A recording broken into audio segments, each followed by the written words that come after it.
Hi! So today I'm sharing 3 steps for when your child is sitting on a volcano. If your child is really angry, there are lots of outbursts and aggressive, then this video is going to be helpful for you. I'm Una and I help you create a deep soul bond with your child. So if this is something that you're working on or you'd like to work on more, then hi, welcome. So glad you're here, and do say hello. Just going to click away. There's something appeared on the screen.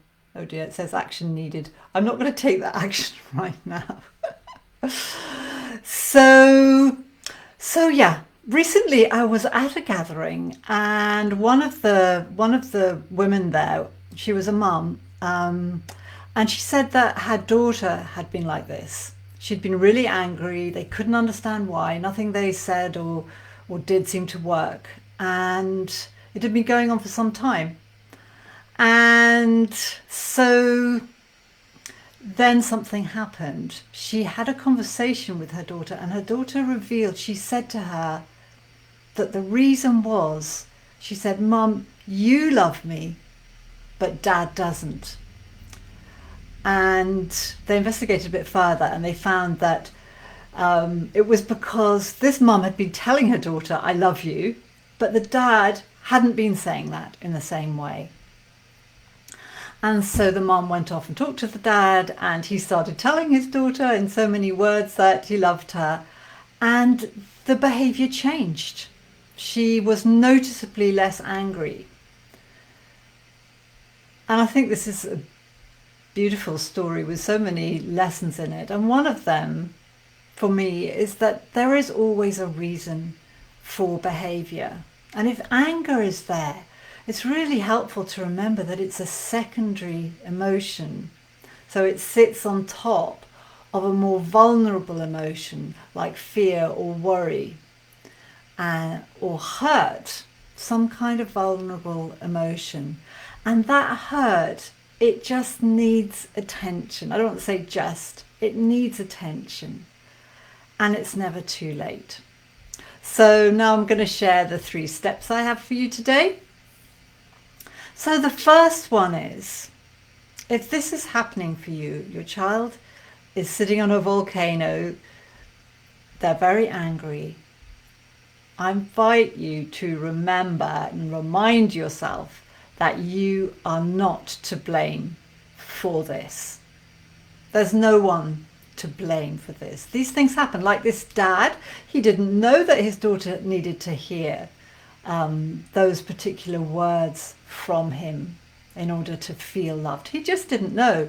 And there are other things that happen in families, aren't there? Like, house moves, or sometimes a child is having a difficulty with a teacher at school, or they're missing friends from their old school, or there's a sibling dynamic which is difficult for them.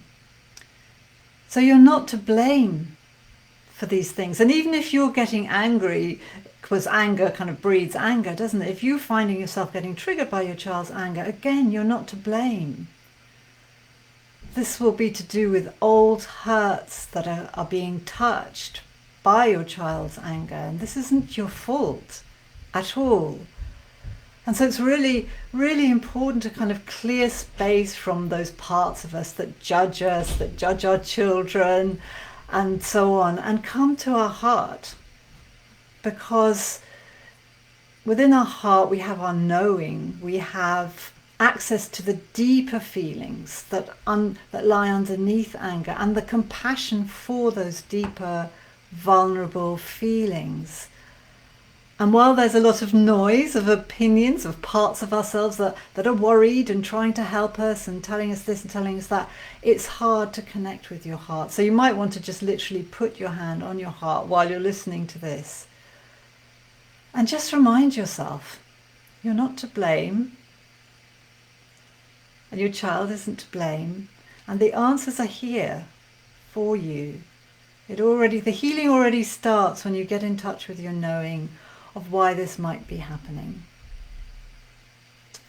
And get in touch with compassion for yourself and your child. So that's step number one. And step number two follows directly on from that. It's to get curious about the reasons why your child is angry and initiate a conversation. And if you're coming from your heart, this really can't go wrong. Okay? So maybe you've no idea why your child is angry, like in that family that I mentioned. Or maybe you have an inkling. Very often I find that parents know. So maybe you know. You have a kind of knowing, but you don't know that you know, or you haven't kind of realized that you know. But maybe if you kind of put yourself into your child's shoes, you go around and see life from their point of view, what's going on for them at the moment, you'll kind of come up with a knowing. And then what I recommend is having a conversation with your child about this. This is much more effective than asking them the question, because that can be quite off-putting, and sometimes children can really just shut down if you start saying what's wrong. But really come from this kind of knowing, which doesn't mean that you know you've got the right answer, but it just means that you're in tune with your feelings and their feelings. And you might say something like, I wonder if you're missing our old house, or I wonder if you always feel to blame for what happens in the family, for the arguments, or something like that. And then just let it flow from there. And step number 3 is this. It's, if your child does get angry, allow their expression. Of course, if they're doing things that are dangerous, help them, support them to express their anger in a less dangerous way. It can be vigorous, but just not dangerous. And I love this quote on this topic from Gabor Mate, where he says, we don't want, what is it exactly? We don't want people who aren't angry. We want people who know that expressing anger doesn't need to be dangerous. Something along those lines. And yeah, I think this is really important, because very often we can panic when anger appears, and this can be to do with old memories and times from our childhood when anger really was scary and dangerous.